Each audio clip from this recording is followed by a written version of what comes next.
তো দেখি পতাকায় মোদের কয়টি রং আছে? শিক্ষক এসে শুধালেন হেসে দ্বিতীয় শ্রেণীর কাছে।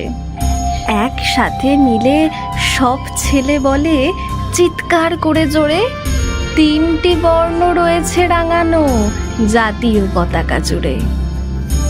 শ্রেণীর পিছনে বেঞ্চের কোণে শিশু ছিল এক বসে।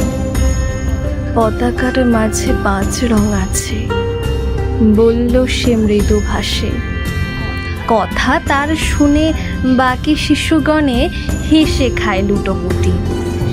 শিক্ষক রেগে বলেন হেঁকে, বোঝাও কি করে 5টি?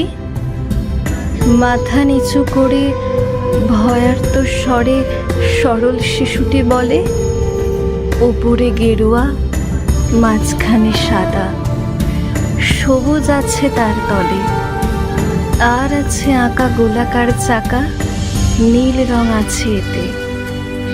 শিক্ষক বলে, এটিকে ধরলে তবুও হচ্ছে 4টে। অবোধ শিশুটি বলল তখন, রং আছে আর এক।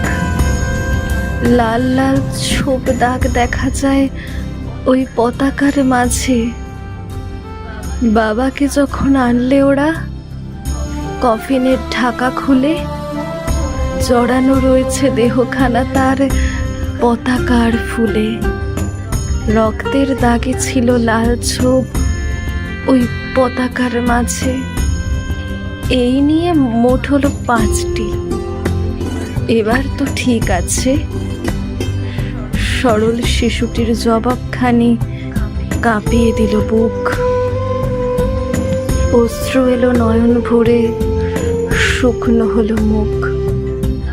আজও যারা দেশের জন্য করেছে বলিদান, স্বাধীনতার শহীদ সম তাদের অমর প্রাণ।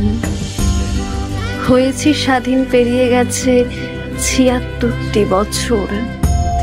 দেশ বাঁচাতে যাচ্ছে যে প্রাণ, রাখছে কি তার খবর?